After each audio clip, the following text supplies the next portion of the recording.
Salut les Herpers, j'espère que vous allez bien. Aujourd'hui, je vais vous faire partager un super moment puisque ma femelle Boa Black Stripe est en train de mettre bas. En fait, elle vient de finir. Il en reste peut-être encore un, je ne sais pas. Donc, vous voyez, voilà, on voit les bébés Boa qui sont là. Ils sont ils ont été expulsés par la femelle. Ils sont dans leur sac, donc c'est une poche. En fait, les boas sont ovovivipares, donc en fait, ils font des œufs non calcifiés, en fait. En fait, c'est une poche et ils sont restés dans la mer pendant toute l'incubation. Au contraire, par exemple, de certaines espèces comme les pitons qui pondent des œufs, qui sont pondus par les femelles et ensuite qui sont incubés. Là, les jeunes se développent entièrement dans le ventre de la mère, dans une poche. Et donc, c'est cette poche qu'ils vont maintenant essayer de percer une fois qu'ils sont sortis. Donc la mère est là, elle vient de faire son effort. On voit qu'elle est toute dépréciée, hein, puisque c'est un effort énergétique hyper important. Et ce qu'il faut savoir quand on va récupérer des bébés boa, quand une mère boa vient de mettre bas, c'est que la mère, bon là elle est vraiment plutôt cool, mais des fois certaines mères boa sont assez protectrices par rapport aux femelles pitons qui en général, même quand elles couvent leurs œufs, se laissent assez facilement comment bouger pour pouvoir récupérer les œufs. Les femelles boa, en général, elles viennent vite voir ce qu'on fait avec leurs petits et j'ai vraiment eu plein de fois le sentiment qu'elles les protégeaient vraiment. Des fois, elles essayent même de vous repousser en mordant. Bon, là, c'est pas son cas, elle regarde. Mais donc, vous voyez, les bébés, là, ils viennent juste de sortir, donc on voit bien la tête et tout. Là, ils vont commencer à percer leur sac. Et là, on a un bébé voilà, qui bouge la tête, qui vient de percer. Voilà, la femelle qui fait encore des contractions. Donc on vous a fait le live en direct sur Facebook des bébés en train de sortir du cloaque. C'était vraiment cool de partager ça avec vous, les gars. Et vous voyez, la femelle, elle vient sentir les bébés. Et c'est vraiment un comportement qui est complètement différent des femelles pitons qui, elles, en fait, couvrent leurs œufs, mais elles font simplement que les pondre et les rassembler, ce qui est déjà pas mal. Hein, et puis, en fait, elles se mettent dessus pour les couver. Les femelles boa, elles les protègent. Hop là, vous avez vu la tête qui est sortie? Voilà, ça, c'est de la balle comme image. Excellent, voilà. Bienvenue dans ce nouveau monde, petit bébé boa Black Stripe. Tu es trop mignon. Voilà, alors pour tous ceux qui aiment les serpents, bien sûr, c'est toujours un moment tellement génial d'assister à ça, à une naissance. Mais pour ceux qui ne les aiment pas vraiment, voilà, j'espère que ça vous montrera qu'il n'y a pas d'animaux qui ne méritent pas d'être observés et d'être protégés. Parce que c'est vraiment un miracle de la nature à chaque fois. Donc en fait, ce que je fais à chaque mise bas de boa en général, c'est que pour pouvoir ramasser les bébés tranquillement, je vais sortir simplement la femelle de son terrarium et la placer dans une boîte, le temps de récupérer les bébés. Et ensuite, je vais vous montrer, on va aller les laisser sortir de leur poche. Voilà, il y a lui là, qui sort tranquillement. Et puis une fois qu'ils seront bien sortis de leur poche et qu'ils seront bien débarrassés de leur petit sac, donc le sac vitalin hein, qui contient donc le vitalus qui nourrit l'embryon et le bébé pendant le développement. Donc souvent quand les bébés sortent comme ça, soit d'un œuf, soit les bébés boa naissent comme ça et sortent des poches, ils sont vraiment bien gros, bien replés, c'est-à-dire qu'ils ont bien absorbé quand tout se passe bien leur vitalus. Et en fait, c'est pour ça qu'au départ, ils n'ont pas faim, ils ont suffisamment de réserves pour pouvoir survivre pendant plusieurs semaines, voire des fois plusieurs mois selon les espèces, sans manger, jusqu'à ce qu'ils puissent trouver des proies.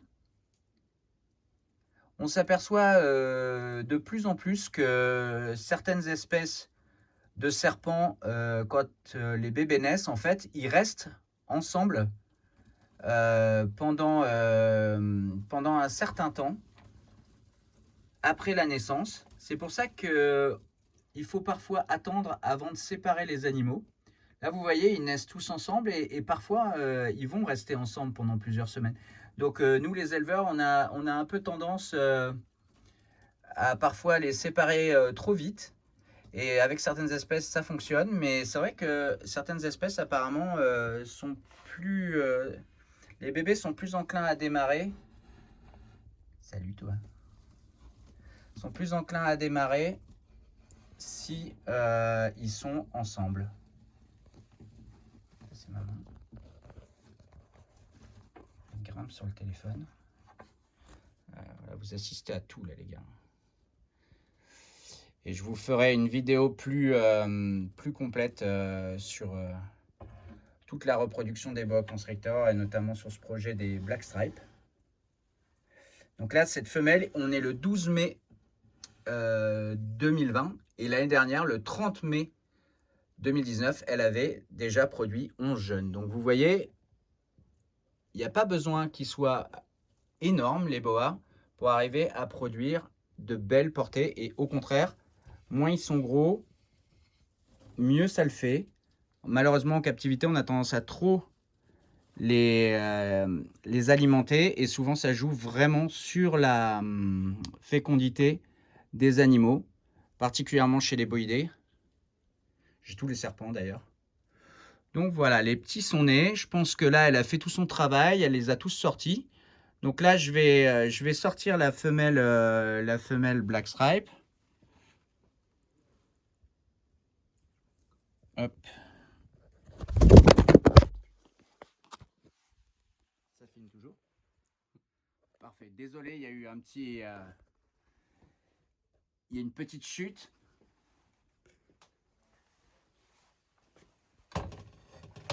Hop. Je vais la prendre bien par en dessous. Voilà, comme si ma main était un crochet. Vous voyez, elle se comporte plutôt bien. Elle aurait pu se défendre beaucoup plus. Donc vous voyez, elle est vraiment bien séchée. Hein, voilà, et c'est ce qui se passe dans la nature. Hein. Il y a un cycle de graisse. Donc c'est très important pour les reptiles qu'ils arrivent à perdre leur surplus de gras. Et dans la nature, Dieu sait qu'ils n'en ont pas beaucoup. Donc on l'avait pesé avant la ponte, la mise bas, pardon. Et on va la repeser après. Donc comme ça, on va voir un peu, surtout la prise de poids ensuite. Donc vous voyez, elle est parfaitement calme. Je vais la mettre dans une boîte en attendant.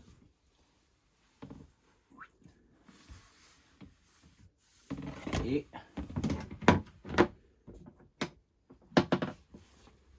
voilà. On va recueillir les bébés boas. Je vais les mettre dans une boîte pour qu'ils continuent à sécher. Enfin, à sortir de leur poche sans sécher, justement. Donc là, on voit, je vais récupérer ici. Ça, c'était des excréments qu'il y avait juste avant, au bout du cloaque, avant qu'elle mette bas, elle les a sortis. On voit que c'est des excréments qui sont beaucoup plus secs que d'habitude. Du fait qu'elle a mangé à peine 2 souris quelques semaines avant de mettre bas. Alors, il y a des femelles boa qui continuent à manger presque 1 à 2 semaines avant la mise bas. Il y en a qui arrêtent beaucoup plus tôt. Ça dépend. Mais surtout, toujours ce qui se passe, c'est qu'elles prennent des bien plus petites proies. Elles acceptent plus de grosses proies parce qu'elles savent très bien qu'elles ne vont pas pouvoir absorber cette grosse proie sans endommager les jeunes. Donc la nature est bien faite. Elles sont pas idiotes. Donc là, je vais préparer ma boîte. Voilà. Anthony va filmer, vous faire des petits gros plans pour que vous puissiez voir les bébés au plus près. Voilà, sortir de leur poche. Et je vais chercher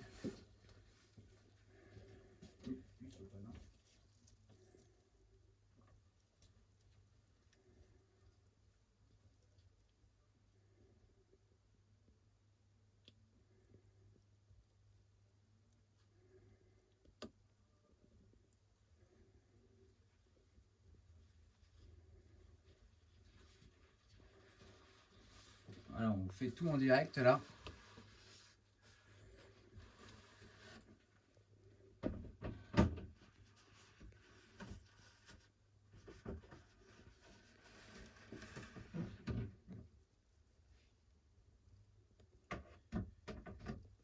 Donc voilà, j'ai préparé ma petite boîte.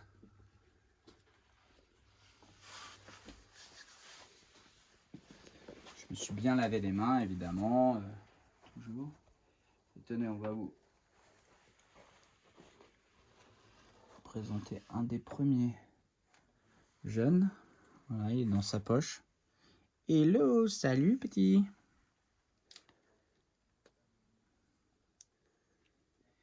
Et voilà, si c'est pas merveilleux. Quand j'avais 8 ans, j'ai vu mon premier boa constrictor et mon premier python molure. Et je me suis toujours dit que je voulais avoir ces animaux-là. Et à 16 ans, j'ai eu mon premier boa constrictor. Et la première chose auquel j'ai pensé quand j'ai eu ce bébé boa, qui était né en captivité chez un ami, bah je me suis dit, voilà, il faut impérativement que j'arrive à avoir des bébés. Et j'avais essayé d'engrainer mon cousin pour qu'il prenne un mâle pour aller avec ma femelle. Et en fait, c'est mon obsession depuis d'avoir des bébés nés en captivité de toutes sortes de reptiles, mais particulièrement des boïdés, des boas et des pythons.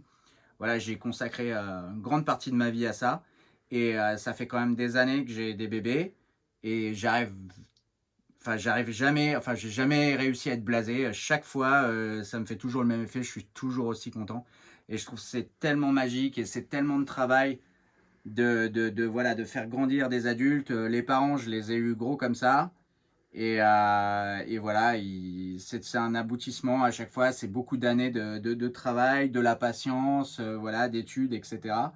Pour arriver à avoir un jour à nouveau d'autres bébés comme ça qui naissent en captivité. Et c'est vraiment un des moyens les plus efficaces pour lutter contre le prélèvement et contre la disparition totale des espèces, donc de les reproduire en captivité, malheureusement, puisque l'homme, on l'a bien vu ces derniers temps, est un véritable fléau pour cette planète. Donc, sans rentrer dans des polémiques chiantes alors qu'on est dans un heureux événement, il a l'air magnifique. Donc, vous voyez, il prend son temps. Donc, je vais le poser dans la boîte. Et je vais les sortir un par un tranquillement. Vous voyez, il faut y aller tout doucement par en dessous, comme d'habitude. Voilà, je vais le déposer. Et le fait qu'il y ait du sopalin, en fait, ça va absorber un peu. Vous voyez, c'est hyper slimy, quoi. C'est hyper gluant et tout ça. Et donc, c'est bien de mettre du papier absorbant pour à la fois, ça a plusieurs avantages. Ça va absorber un peu tout ce liquide gluant qu'il y a partout. C'est un petit peu adhérent, donc en fait, quand ils vont se frotter, parce qu'en fait, ils ont un cordon ombilical qui est relié à la fente ombilicale, donc c'est-à-dire c'est l'équivalent de notre nombril. En fait, c'est par là que les animaux se nourrissent pendant qu'ils sont en développement. Et donc, en fait, cette fente ombilicale, elle peut être plus ou moins ouverte. Et normalement, quand ça se passe bien, elle va être légèrement ouverte et le cordon va partir tout de suite. Donc, des fois, il peut rester un petit peu. Alors, je vais en prendre un autre. Voilà, il faut y aller tout doucement. Et surtout, toujours soulever ce fameux petit sac Vitalin. Voilà, il y a un petit vestige ici. Vous voyez, c'est vraiment dégueu hein, par rapport à une naissance de python. Mais voilà, ici, là. Vous voyez, ça, c'est la fente ombilicale. Donc, celle-là, elle est un peu ouverte. Donc, ça, c'est important qu'il y ait du sopalin pour absorber. Et ça aide parfois les cordons aussi à s'arracher gentiment de la fente ombilicale. Il ne faut jamais tirer parce qu'on peut vraiment faire mal aux jeunes. Il faut y aller tout doucement. Vous voyez, il faut prendre la poche en entier. Il pousse avec son nez. Regardez, on va le voir en direct.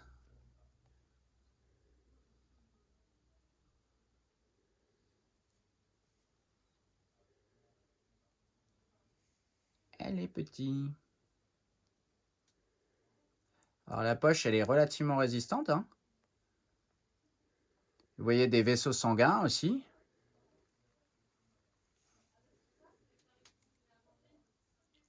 couper un peu. Hop. Donc en fait, il faut pousser avec le nez et déchirer la poche en fait. Voilà, hop là, voilà, vous l'avez assisté en direct. Déchirage de poche. Salut, et voilà. Et regardez, c'est ses premières respirations. Vous assistez aux premières respirations. Voilà, il découvre l'oxygène. C'est pas génial de voir ça, les gars? J'espère que vous kiffez autant que moi. En tout cas, ça fait hyper plaisir de partager ça avec vous. Vous avez été hyper nombreux à nous envoyer des messages pour toutes nos vidéos et tout. Ça fait vraiment hyper plaisir. Parce qu'on se donne à fond pour, voilà, pour l'élevage des reptiles et on est heureux de le partager avec vous. On est heureux de vous donner des conseils, de partager notre expérience pour que vous ayez plus de résultats, et que les animaux soient super en captivité et que vous ayez la chance d'assister à ce genre de scène dans vos terrariums si ça vous intéresse. Celui-là a l'air d'avoir un marquage assez terrible. Regardez cette petite tête de mignon. Salut! Bienvenue, petit.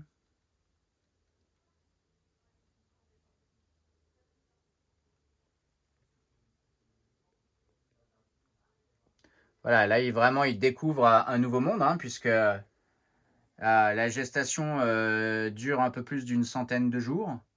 Donc voilà, ils ont passé tout ce temps dans la mer et là, ils découvrent un nouvel environnement, un environnement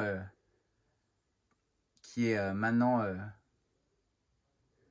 en proie à l'oxygène. Voilà, ils respirent enfin.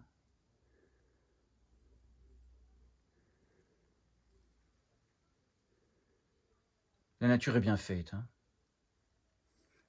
Trop mignon. Je vais le déposer avec ses petits frères et sœurs. Délicatement.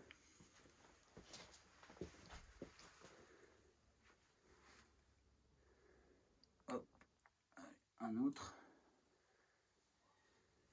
On en a un qui est déjà sorti de son sac, là. Hop. Oups. Voilà, lui aussi, on le voit bien, il est sous la membrane.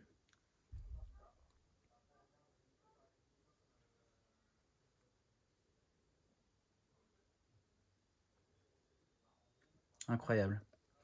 Et ils sont tous très très lignés, comme les parents, hein, comme l'année dernière.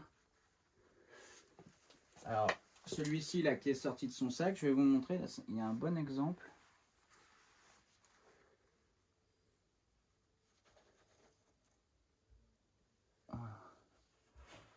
Faut le prendre avec tout. Voilà, lui c'est déjà extirpé. Alors, des fois, il arrive que le sac craque au moment du passage dans le cloaque de la femelle. Quand ils sortent du cloaque de la femelle, il arrive que le sac craque. Mais des fois, ils sortent, comme je vous l'ai montré, vraiment bien enfermés dans le sac et après, ils le percent avec leur bout du nez.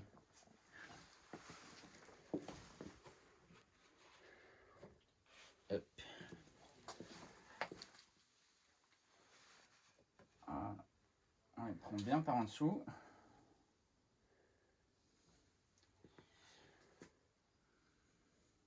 Allez, paf, voilà, super. Lui, il a percé.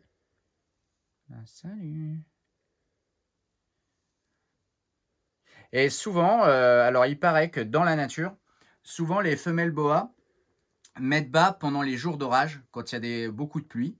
Bon, déjà parce que la saison des pluies, ça veut dire qu'il va y avoir de la nourriture dans la nature, hein. C'est toujours jamais en saison sèche, mais en saison des pluies qu'il y a le nombre de proies le plus abondante. La vie repart. Mais surtout, la théorie, c'est que, vous voyez, c'est vraiment dégueulasse quand ça naît, il y a du sang partout et tout ça. Et ben, ça va émettre des odeurs. Donc, ça peut attirer les prédateurs. Et ces pauvres bébés boas nouveau-nés sont des proies faciles pour tout oiseau, mammifère, autres reptiles, voilà. Donc en fait, le fait qu'il y ait de la pluie et tout, ça va permettre de rincer les jeunes et de faire disparaître les odeurs qui pourrait éventuellement attirer des prédateurs. C'est une théorie, alors je ne sais pas s'il y a eu des études de fait bien précises là-dessus. Et voilà, il prend ses premières respirations avec vous, les gars.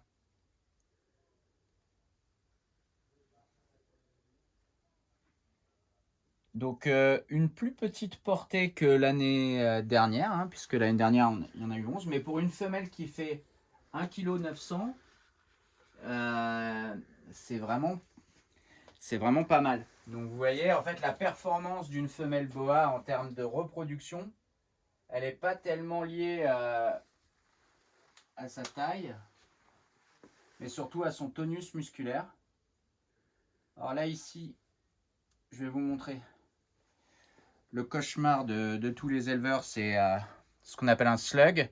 Ça veut dire limace en anglais. En fait, c'est une ovule non fécondée. Donc là, c'est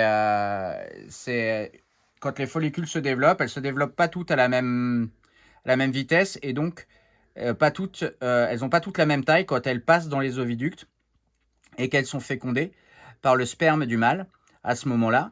Et celle-là n'a pas dû être fécondée par le sperme du mâle. Elle devait être trop petite et elle est passée sans toucher les espèces de petits peignes dans lesquels il y a le sperme. Donc une ovule non fécondée. Donc ça, on s'en fout. Et il nous reste quand même encore des petits babies. Hop là. Ça rappelle la fondue. Qu'on enlève le substrat, tout ça. Salut toi. Allez, pousse mon petit.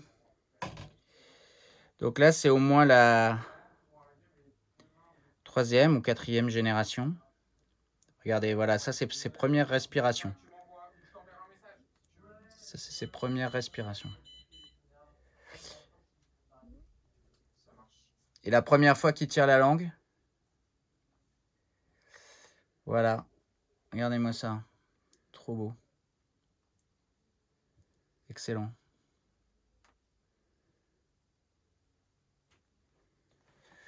Hop.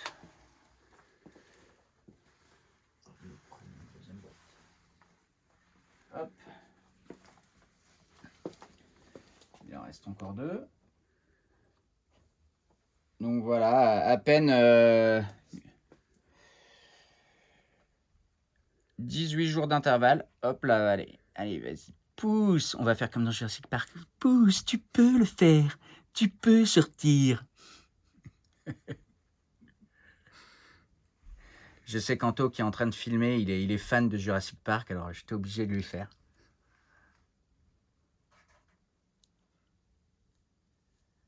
Il a l'air très beau celui-là aussi. Voilà, hop là, voilà, il vient de sortir sa petite tête du sac.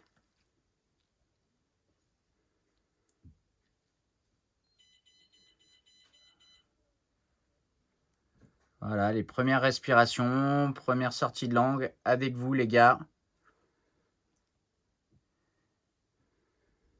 Un petit remerciement pour être aussi nombreux à nous suivre sur la chaîne. Ça fait vraiment plaisir et c'est vraiment top de pouvoir vous montrer ce genre de choses. Dans mon élevage à NH Reptile, on a mis beaucoup de bébés boa et pitons au monde. Et malheureusement, à l'époque, on n'avait pas toutes ces technologies géniales comme les smartphones et Internet et tout ça. Enfin, il y avait Internet, hein, bien sûr, hein. C'était pas en 1800, mais enfin, au moins sur la fin. Mais on n'avait pas de quoi filmer comme ça de manière aussi cool. Et on a sorti des centaines de boïdés différents. Et là, c'est cool de pouvoir vous refaire des belles images comme ça. Voilà, ça fait plaisir. Et comme ça, vous voyez comment ça fonctionne. Hop là. Vous voyez, ils mettent du temps à découvrir le monde, c'est normal. Hein, ça part pas dans tous les sens, ils sont vraiment plutôt cool. Et voilà le petit dernier. Hop là. Salut toi. Toi aussi t'es bien ligné, dis-moi. Voilà. Magnifique.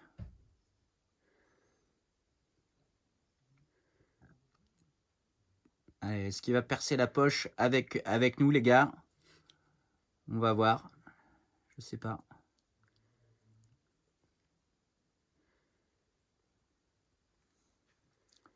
Lui, il a l'air un petit peu plus timide. Donc là, on voit bien, et quand je bouge, hop, on va le laisser sortir tranquillement de sa poche. Donc ce qu'il ne faut pas en fait, c'est que ça sèche. Donc c'est pour ça que c'est important aussi.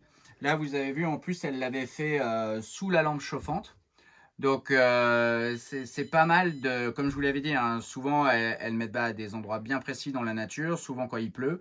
Donc en fait, il faut que ça reste humide. Le mieux, c'est que ça sente. Donc sous la lampe, il ne faut pas que ça reste trop longtemps. C'est pour ça qu'on les sort, hein, et qu'on préfère s'en occuper à part et les mettre dans des bonnes conditions. Donc là, une fois qu'ils seront tous sortis de leur sac, on va les rincer et après on les mettra tranquillement dans des boîtes tous ensemble avec un bac d'eau pour qu'ils puissent boire s'ils ont soif. Et là, comme vous le voyez, ils sont tout grassouillés, en fait, bien gros. Pourquoi? Parce qu'en fait, donc le sac Vitalin qui est accroché par le cordon ombilical à la fente ombilicale, en fait, est plein de Vitalus. Donc c'est ça qui nourrit le bébé pendant le développement. Et grâce à ça, quand ils sortent, en fait, ils ont déjà une réserve de nourriture qui est assez importante. Donc ils peuvent rester vraiment plusieurs semaines, voire mois, selon les espèces, sans avoir de proie. Donc en fait, c'est pour ça que souvent, ça ne sert à rien de les nourrir trop tôt après la naissance, parce qu'en fait, ils ont simplement pas faim, puisqu'ils ont encore déjà tout ce Vitalus à digérer. Donc voilà, j'espère que vous avez kiffé autant que moi à faire cette vidéo et que vous avez autant kiffé à la regarder en tout cas. Je vous dis merci beaucoup pour nous suivre toujours de plus en plus nombreux sur la chaîne. Continuez, élevez des reptiles, faites des bébés, mettez des préservatifs, sauvez la planète. Salut les gars!